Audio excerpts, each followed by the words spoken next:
Здравствуй, это Сахар. Мы с вами очень любим творческие проекты, глубокие сюжеты и интересные работы. До этого мы уже успели с вами поговорить об Эдни и Харви, чудесной серии игр. Оказывается, к этой игре есть дополнение с комментариями разработчика, Поки, про которого я уже рассказывала. Когда я впервые узнала об этом дополнении, я сразу побежала его изучать и читать ревью. Одно мне особенно запомнилось. Скачивайте, если интересно узнать о создании игры, но учтите, что для этого нужно знание языка. Авторы – немцы, но комментарии были продублированы в виде текста на английском языке. Только, и не всем это понравилось. Поэтому я решила для вас перевести его, чтобы вы тоже смогли познакомиться с Поки и интересными откровениями касаемо самой игры, ее персонажей и сюжета. Единственное, чего нас лишили, это текста песен. Как бы я ни хотела, я не смогла перевести их. Уж извините, я не знаю немецкий. Мои родители тоже не помощники, хоть и учили этот язык вечность назад. Найти текст я не смогла, поэтому решила их пропустить. Поки сказал, это не гамбо.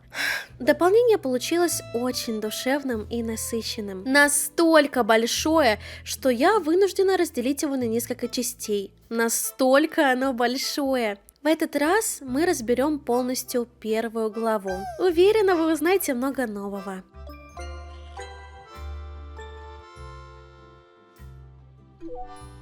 Приветствую вас в аудиокомментариях к игре «Новые глаза Харви». Я Поки, креативный директор Daedalic Entertainment.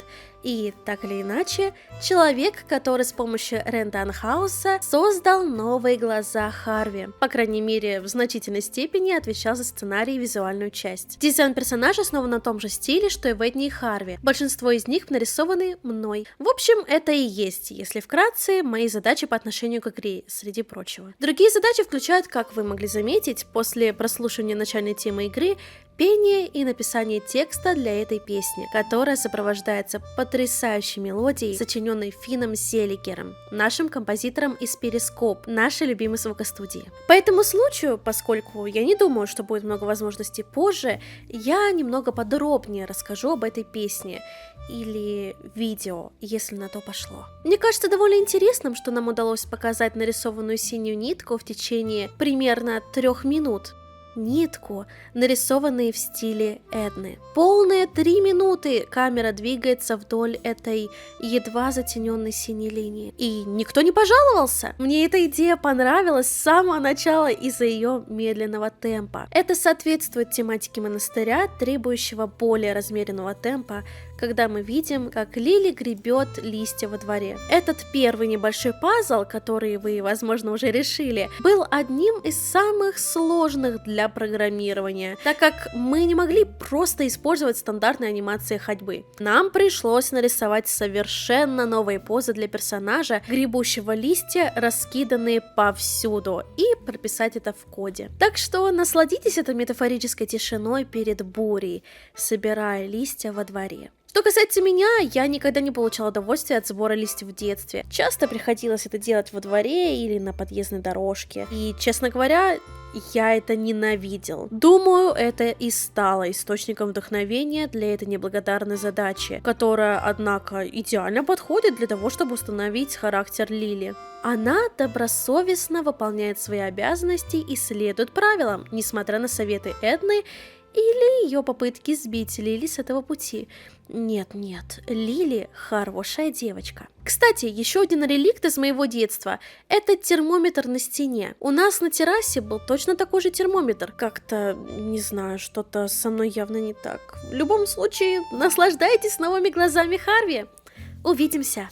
В одном шаге от замечательного появления игры мы оказываемся на качелях. Качели, нарисованные на краю обрыва, стали одной из первых и самых важных идей при создании монастыря. Дерево и качели впоследствии напоминают виселицу, и я добавил туда термитов, чтобы подчеркнуть, как в этом монастыре создаются дети. Думаю, это изображение прекрасно работает как на визуальном, так и на подтекстовом уровнях. Это Этот экран отсылает к предшественнику игры Эдны и Харви. Прежде всего, с Эдной, которую можно увидеть во время вступительного ролика, ухаживающей за клумбой. Также на вершине холма, близко к горизонту, можно заметить психиатрическую больницу. Это, по сути, больница доктора Марселя, который также является главным героем первой игры, по крайней мере, в самом широком смысле. Ну что ж, наслаждайтесь игрой! Хорошая идея, но у Лили слишком короткие руки. В этом экране я впервые осознал, что мои аниматоры вложили гораздо больше усилий, чем я представлял, пока был занят написанием. Они анимировали кучу дополнительных движений захвата, отличающихся от стандартного захвата в Эдне и Харви, и я им за это благодарен, ведь конечный результат получился великолепным. Я, наверное, еще не упоминал об этом, но я снова сам нарисовал фоны. Редкая привилегия, потому что в последнее время мне не часто дают возможность прикоснуться к планшету. Они прекрасно знают, что это обычно приводит к катастрофе, ведь одно из моих любимых занятий – это рисование мрачных подвалов. Это весело! У меня было достаточно времени, и научившись кое-чему у других иллюстраторов, я смог применить множество мелких деталей к фону. Задача этого фона оказалась по-настоящему сизифовой. Каждая угольная часть имеет свои собственные контуры, тени и разные оттенки. Эта комната сыграет еще более важную роль позже, и я не могу дождаться, чтобы увидеть ваши лица, когда этот момент настанет. Так что подготовьте свои камеры, и когда войдете в эту комнату, вы сразу поймете, о какой сцене идет речь. Будьте готовы нажать на спуск, потом пришлете мне свои выражения лиц. Да, вот и заведение во всей красе. Как и в Эдне и Харви, я был довольно придирчив. Больше по правилу, стремясь к такому уровню, чтобы внешность здания примерно соответствовала его внутреннему содержанию. С этой точки зрения ты уже мог бы неплохо догадаться о комнатах, которые еще предстоит открыть. Коридор, ведущий к общаге в правой башне, прямо над конвентом, служит хорошим примером, как и большие окна класса где-то слева. Коридор с часами или балкон. Да, все это здесь ожидает тебя. Это добавляет немного недовольства к тому факту, что ты пока не можешь туда попасть, не так ли? Вместо этого нам нужно иметь дело с этим надоедливым Фриманом, который наклонился над колодцем, хотя ему явно не следует этого делать. Какой бунтарь! Не знаю, говорил ли ты с ним? Поговори с ним побольше, потому что он исключительно крут и, кстати, блестяще озвучен Томасом Панданом, одним из наших сценаристов Дейделик, который также является актером озвучки. Также он переосмыслил и обновил слово «гамба». Только настоящий бунтарь знает, что нужно быть гамба, чтобы получить хоть какое-то уважение на школьном дворе. Самое послушное, что может сделать воспитанница монастыря, это лечь спать. Вот почему общежитие играет важную роль. Приятно видеть, как студенты не только находятся в монастыре, но и как они на самом деле там живут и спят.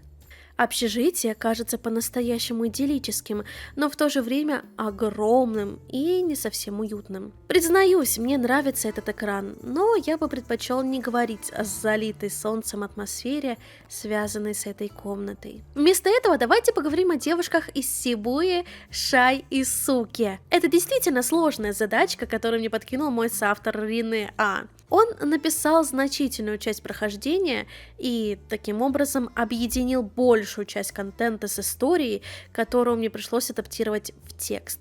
Он подумал, что было бы уместно создать для Лили несколько сокурсниц, которые являются поклонницами Шибуи. Правильно, девочки из Сибуя. У меня вообще нет представления об этом, и я, в принципе, отказываюсь проводить какие-либо исследования для своих игр. Учитывая эти обстоятельства и то, что Сибуя девочки были написаны на основе предположений, они получились довольно неплохими. На самом деле, у меня была возможность взять интервью сотрудников Дейделик, в частности, у девушек, которые подтвердили, что поведение Суки и Шай не является чем-то необычным среди поклонников манги. Так что, думаю, мне повезло. Их суть заключалась в Сибуя Пауэр. Шинь!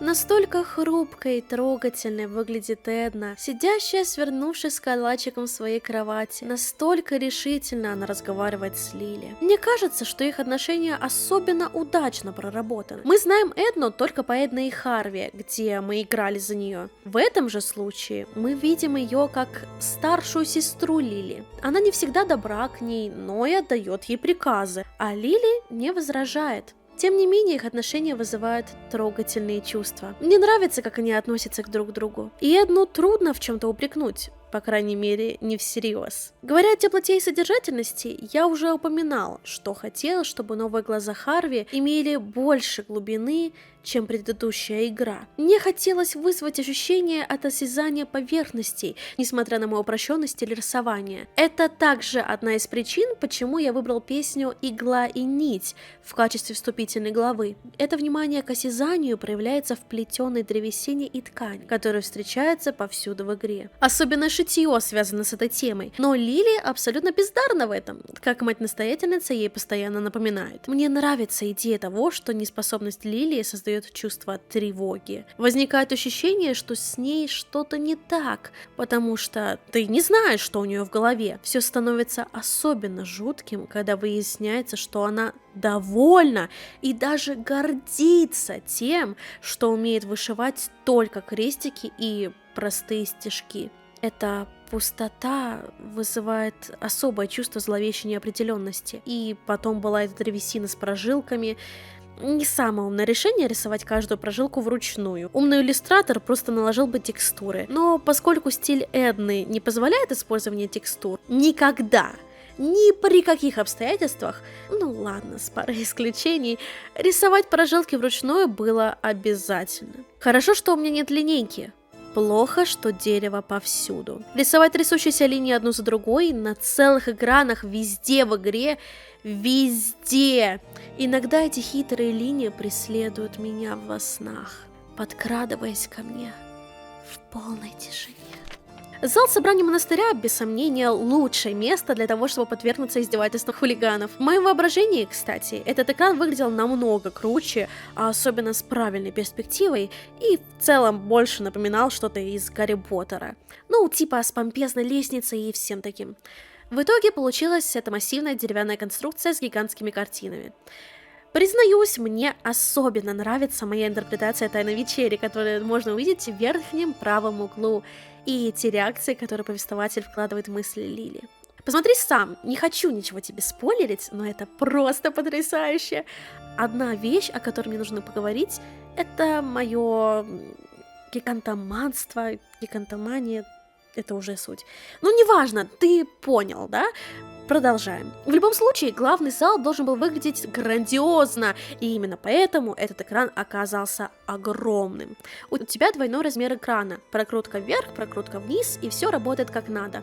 К сожалению, наш движок не оптимизирован для таких экранов, и есть несколько особых случаев. В этой игре нет типичного говорящего главного героя, а есть повествователь, голос за экраном. И если ты не хочешь, чтобы этот повествователь висел в верхней части экрана, то его нужно как-то туда прикрепить. А это, в свою очередь, не работает с большими экранами. В итоге наши скриптеры здорово повеселились, как ты можешь себе представить, вручную смещая текст повествователя на целый экран вниз, в зависимости от того, где Лили находилась в данный момент. Даже если она совмещала предметы, и ты на самом деле не знал, в какой комнате она изначально была. Получай удовольствие от поиска глюков типа «В каком экране не хватает текста повествователя?». Я сильно хотел, чтобы этот экран был в игре. К сожалению, его удалили по экономическим причинам, но позже он был снова интегрирован, поскольку просто принадлежал этому месту. Этот экран подчеркивает враждебную среду, в которой оказываются ученики конвента. Вся окружающая среда просто не подходит для детей. Трещины на перилах, кажется, приглашают прогуляться по палкам на спиральной высоте. Упомянутое подчеркивание передается через перспективу, и для этого я хотел создать пространство с Надира. направлением назад. Этот надир, однако, находится так невероятно далеко под изображением, что у меня не было возможности его отменить или исправить. Конечно, обычно я ничего не отмечаю, просто рисую, но для таких перспектив важно правильно строить комнаты, чтобы можно было проверить, идут ли все линии исчезновения туда, куда должны. Да, я уверен, что у меня не получилось создать правильную перспективу в этом случае, но именно здесь и заключается очарование этого экрана. Возможно, я даже усиливаю головокружительные чувства, когда ты смотришь вниз по балке и думаешь: «Ух, от этого экрана голова кругом». Кроме того, здесь у меня одна из немногих, не так уж и немногих, ролей озвучки. Это в основном незначительные роли, и здесь я озвучиваю вместо Алекса, что озвучивал Харви в «Эдни и Харви». Я буду говорить от лица окружения, или точнее масок, со своим масочным голосом. Да, это было весело. Признаю, я просто обожаю комнаты своих антагонистов. Как и кабинет доктора Марселя, я основала его на кабинете своего отца. Боже, как это ужасно. Кажется, я не просто так играю в эти психологические игры. В любом случае, обратите внимание на Лампи. Лампи — это кот. Рене настаивал на том, чтобы у матери-настоятельницы были кошки-сфинксы для придания определенной доли зловещести. Но я так люблю кошек, кошки такие милые, а я... голые кошки такие безумно уродливые, что я просто не мог это сделать. Я хотел Лампи. Лампи просто очаровательный. Позже в игре у надзирательницы будет сцена, где она подойдет к окну, чтобы доказать, что она действительно религиозно разговаривает со своим Господом. Ее актриса озвучки Ирмгард проделала потрясающую работу, и ей это понравилось. И вот она сказала: «О, это же сцена из Дона Камилла!» Я остановился и задумался. Ну да, ты явно не думаешь о том, что делаешь. Ты не тратишь ни секунды на то, чтобы проверить, откуда взялось твое вдохновение. Это был такой ментальный скачок, что я мог бы вытащить это из ниоткуда. Это действительно сцена из Дона Камилла. Ты абсолютно права, Ингрид. Это действительно сцена из Дона Камилла. Кстати, тот звук голубя, который позже появляется в игре, изначально был записан для Дипонии, так как у нас уже был прототип с голубями. Наш талантливый стажер Мури записал звук повара для голубиного пазла в Дипонии, который мы без стыда использовали в новых глазах Харви. Позже, когда нужно было решить, выбросить ли этот черновой файл и заменить его на полноценный, мы решили оставить черновик. Нет, мы заявили, что это теперь официальный голубиный звук Дейделик. С тех пор, как только появляется голубь в игре, мы решили использовать голубиное воркование Мори. Это даже записано в корпоративной золотой книге. После завершения Эдны и Харви я был совершенно уверен, что мои аксиоматически противоречивые отношения к религии недостаточно отражены. По этой причине, не только по этой, новые глаза Харви происходят в монастыре. А монастырь не может быть монастырем без часовни. И да, эта часто посещаемая исповедь не только ставит в тупик, но и демонстрирует, что Лили действительно много чего должна признать. Лучший момент — это когда Лили исчезает там, просто бормоча. Также есть шатающийся крест, который служит приятным символом на заднем плане. Теперь немного инсайдерской информации. Дело Фрэнки. Фрэнки, который также был назван Рене. Он отвечает за все имена, которые звучат слишком обыденно и служили именами-заполнителями. Некоторые из них никогда не были заменены, как, например, Фриман. Поэтому у нас все еще есть Фрэнк и Биргит. Фрэнка, кстати, озвучит вновь открытый голосовой гений Гуннар Бергман, который не только озвучит множество игр благодаря своим талантам и удивительному разнообразию, но и является руководителем анимации в новых глазах Харви. Так он познакомился с компанией. Он с нами уже довольно долго, фронтовой аниматор с самого начала. Что касается новых глаз Харви, ему удавалась неблагодарная задача научить других аниматоров, как адекватно анимировать ужасно. Поскольку вы знаете, ссылки были на мои анимации. Те самые анимации, которые я сам сделал для Эдны и Харви, составили эти очень упрощенные персонажи. Да, значительным количеством аниматоров пришлось ограничить свои возможности, чтобы оставаться верными анимациям Эдны. Не всегда это срабатывало, однако. Иногда анимации все еще слишком гладкие и плавные. Бедная Синика. Наконец-то, после долгого времени в роли шагодела Дейделик, подожди, начнем сначала. Она занималась звуковым дизайном для множества игр Дейделик, поскольку работает в Перископ, нашей звуковой студии. Нашей любимой звуковой студии, с которой мы работаем уже давно. На самом деле, она раньше там работала, но теперь больше ориентирована на геймдизайн и озвучку. И вот, наконец-то, ей выпала возможность озвучить главного персонажа Лили, которая не может сказать ни слова.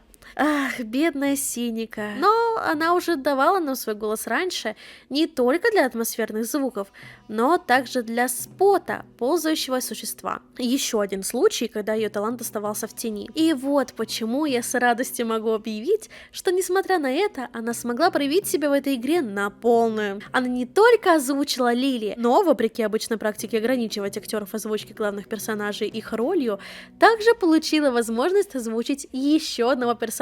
Думаю, ей это простили, ведь, как я уже говорил, Лили особо не говорит. Это Дорис. Кто бы мог подумать? Правильно, Лили и Дорис озвучивает один и тот же человек. Должно быть странно говорить самой с собой.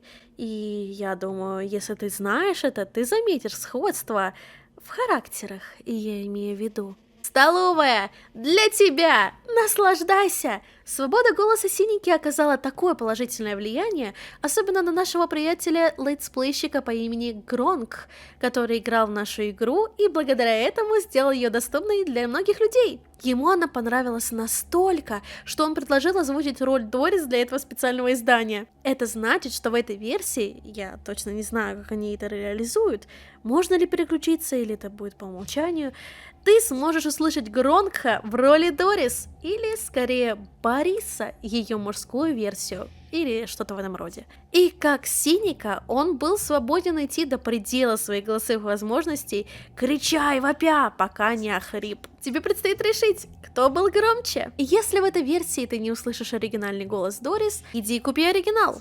Это обязательно. О, коридор классной комнаты. Это не только красивый экран, но и самый романтичный. Позже здесь произойдет небольшая романтическая сценка. Не думаю, что я сильно спойлерю, даже если он сейчас не виден на экране. Если он на экране, значит он на экране. Если нет, он появится позже. Это Капу, один из шалопаев монастыря, но, вероятно, самый несмышленый. Его зовут Капу, потому что он также появляется в сцене на балконе позже в игре. Он здесь, чтобы вызвать атмосферу Ромео и Джульетты, так что это Капу, как в Капулет. Вы знаете, это та семья из Ромео и Джульетты. Поищите сами, черт возьми. Однако эта комната с точки зрения скриптинга стала огромным вызовом. Во-первых, Лили использует этот экран по-разному позже, но также потому, что арочные переходы становятся крайне узкими и фактически лишены чувства направления. Это означает, что есть перспектива, несмотря на то, что пол совершенно прямой. Усложняла это и задача правильно отмасштабировать Лили или даже сделать ее движения естественными из-за отсутствия свободного движения по оси Y. Кроме того, мы столкнулись со странным багом и не смогли определить его источник. Если вы нажимали на левый выход, а затем на какую-то точку на экране, Лили начала стремиться просто покинуть свой путь, бесцельно разгуливая по экрану. Вы могли просто перемещать ее по крыше или куда угодно. Очень долгое время мы не могли это исправить, пока нам не пришла в голову идея, что узкая карта движения вызывает неясность в игровом движке. Похоже, что Лили стояла полпикселя вне карты движения. Честно говоря, я этого не понимаю. Не моя сфера компетенции, но, слава богу, нам удалось это исправить. И Лили осталась в пределах карты движения, перемещаясь слева направо и справа налево, как и должна. Хорошая девочка. Здесь я сходил с ума. Я вложил много усилий в это. Я всегда считал школьное хранилище волшебным местом. Во всех моих школах было такое хранилище, очень похоже на это. Эти захламленные комнаты, заполненные безнадежно устаревшими картами, учебными материалами и хламом, служащим визуальной подсказкой. Суть в том, что я мог безумствовать с деталями здесь, и я потратил много времени на это. Еще один слой теней для этого одного объекта, а когда эти иссякли, просто черпал вдохновение из частых просто используемого материала из Барнетт Колледж, Индианы Джонса или просто из самой серии Индиана Джонс. Эта головоломка существовала с самого начала в руководстве, но только на поздних этапах разработки мы поняли, что она может быть немного сложнее, чем мы думали, и людям может понадобиться с ней помощь. Поэтому мы собрали матрицу решений, которая помогла с головоломкой, и в процессе мы вдруг осознали, что в нашей головоломке есть логическая ошибка. Никто этого никогда не тестировал. Я как-то тестировала это в более ранней версии, и клянусь, тогда все имело смысл. А теперь была версия уже записанная, с озвучкой и всем остальным, которая не имела никакого смысла. Хорошо, что мы это выяснили. Кто знает, заметили бы мы это, если бы не прописали это решение туда. Наслаждайтесь!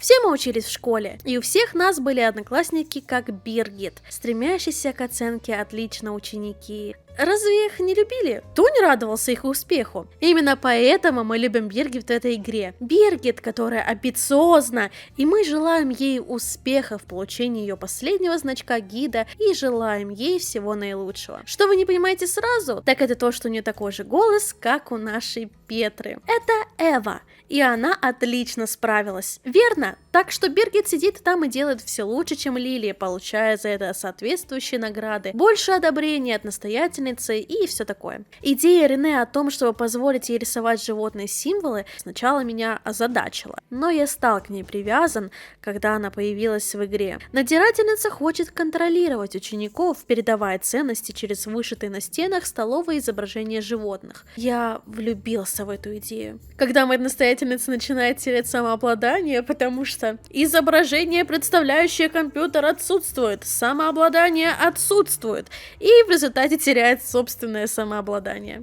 Ах, Биргит, мы желаем тебе всего наилучшего. Всего наилучшего. Что касается визуальной части, то эта комната была самой первой идеей для игры. У меня до сих пор сохранилась старая версия тайной комнаты Гаррета, которая совершенно не похожа на этот экран. Это скорее деревянная запыленная комната с множеством рамок для картин, на которых приколоты насекомые, покрывающие стены и создающие чувство зловещности, связанное с этим персонажем. Идея с проколотыми насекомыми возникла из сценария фильма, который так и не был снят. Это было много лет назад, и я хотел, чтобы главный герой жил в комнате, полностью заполненной насекомыми. В конце концов, я решил не использовать эту идею здесь и пока избавить вас от жуткости мертвых насекомых, но это только временно. В любом случае, этот экран, как одна из моих ранних идей, отображает нас в тайной комнате за картиной. Вы можете заметить, что этот экран был нарисован еще до того, как началась работа над фактическим игровым дизайном. Если присмотреться, все еще можно увидеть следы строгого стиля Эдны. Это немного, но внимательный глаз все равно может заметить. И да, это значит, что я нарисовала этот экран, не имея малейшего представления о том, каким будут новые глаза Харви. После того, как я отправила это изображение в прессу, мне пришлось серьезно подумать, как использовать эту комнату в игре. В итоге я пришел к выводу, что, к сожалению, в этом экране нет игрового процесса, никаких предметов, которые можно было бы взять. Ничего. Честно говоря, комната вообще не имела никакого смысла, но она была, и мы ее использовали. Тайная комната Гаррета. Оглядитесь, но не задерживайтесь надолго. И вот мы в пещере тролля, которая является гимнастической версией кабинета матери Игнац. И Лилия должна снова войти в состояние транса, чтобы разрушить свои ментальные барьеры. В этой параллельной реальности все фоны интерпретируются через ее воображение. В этом случае кабинет матери-настоятельницы был превращен в пещеру тролля, где даже есть алтарь с дварскими рунами. В свое время я потратил много усилий на эти руны. Даже перелистывал старую книгу «Властелина колец». В книге были изображены точно такие же руны, и я вспомнил, как читал «Властелин колец» в былые времена. Моя мать подарила мне эту книгу, когда мне было 14, и я читал ее даже во время отпуска, пока остальные наслаждались бассейном. Меня очаровали эти руны, и я пытался их перевести. Сделал это снова, когда рисовал пещеру, чтобы получить упорядоченный алфавит. Единственным недостатком был недостаток времени, чтобы придумать крутой лозунг для алтаря. Соответственно, то, что попало на алтарь, не особо имеет смысл, но выглядит мистически, зловеще и немного предвещающе. Серьезно, я не скажу вам, что это значит. Могу сказать только одно. Мы пропустили эти руны через переводчик. Как я уже говорил, они изначально не имеют смысл. Но переводчик также показал мне, что я сделал критическую ошибку. Я облажался со всеми «и» и еще одной буквой. Возможно, вы все равно разгадаете это. Опубликуйте свои догадки на своем сайте, создайте ссылку или... Подождите, напишите новую статью на Википедии на эту тему. И вообще у меня нет идей. Сделайте что-нибудь с этой фразой, но, пожалуйста, не на моем профиле в Facebook. Наслаждайтесь пещерой тролля.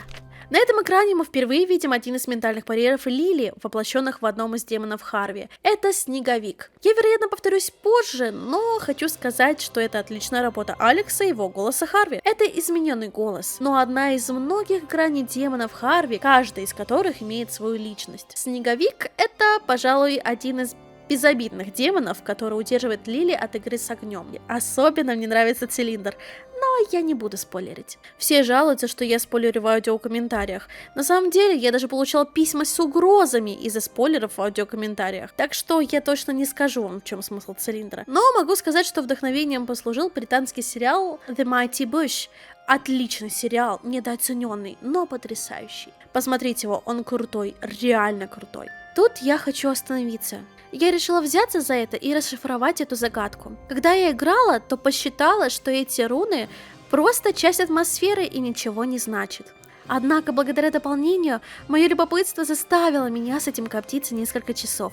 Дело в том, что Поки лоханулся и сделал множество ошибок в тексте. У меня не получалось перевести эти руны, выходил какой-то бред. Но потом я увидела слово «Этна».